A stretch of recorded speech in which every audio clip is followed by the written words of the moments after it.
একজন ব্যবসায়ী হিসেবে আপনার মান সম্মান তখন ক্ষুণ্ণ হয়, সামাজিকভাবে আপনি হেয় হন।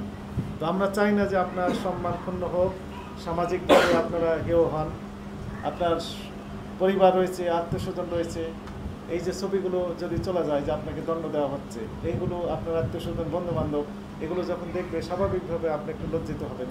তো এই লজ্জাজনক সিচুয়েশন যেন আপনার জীবনে না আসে, এই জন্য মূলত আমরা এই মত বিনিময় সভা করছি, আমাদের মেসেজটি জানান দেওয়ার জন্য যে এই আইনগুলো আছে, এই অল্প কয়েকটি নিয়ম যদি আপনি মানেন, আইনগুলো মানেন, তাহলে আপনাকে আর জেল জরিমানার ভিতর যেতে হবে না, তাহলে আপনার সম্মানটা ক্ষুণ্ণ থাকবে।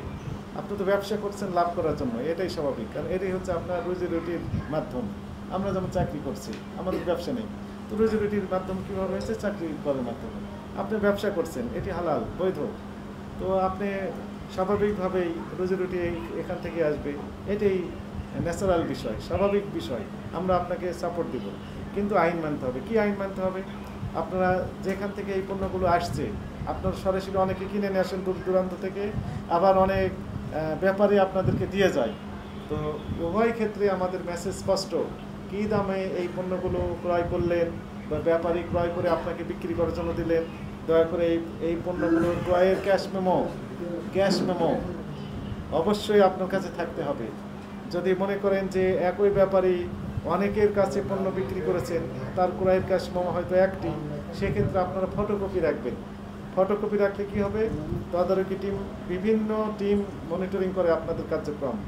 তো যেই টিমে আসবে এই ক্রয়ের ক্যাশ মেমো দেখতে চাইবে, আপনি দেখাবেন যে দেখেন আমি ক্রয় করেছি এত টাকা, অথবা ব্যাপারীর মাল আমি বিক্রি করছি, আপনি কি যেন বলেন কমিশন এজেন্ট, ব্যাপারী কত দামে কিনেছেন, এই যে ব্যাপারী কাগজ, এইটা ব্যাপারী এত দামে কিনেছে, আপনি কত দামে বিক্রি করছেন, দয়া করলে একদম প্রকাশ্যে সহজে দৃশ্যমান স্থানে বড় করে মূল্য তালিকা দিয়ে দিবেন। আপনি যে সকল প্রোডাক্ট বিক্রি করেন এই প্রোডাক্টের মূল্য তালিকা একদম স্পষ্ট করে বড় করে, যেন সহজেই দূর থেকেও দেখা যায়, এইরকমভাবে মূল্য তালিকাটা সুন্দর করে দিবেন। এই মূল্য তালিকা দেওয়ার ক্ষেত্রে অবশ্যই দাম দিতে হবে।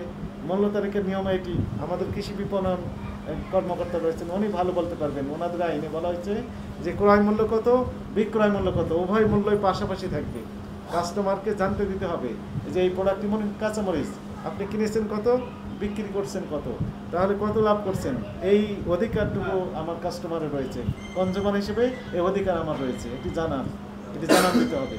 অনেক ক্ষেত্রে আমরা শুধু ক্রয় মূল্যই আমরা দেখতে পাই, কি বলে বিক্রয় মূল্য দেখতে পাই, কিন্তু ক্রয় মূল্য দেওয়া থাকে না, ক্রয় মূল্য জানান দিতে হবে, এটি আইন।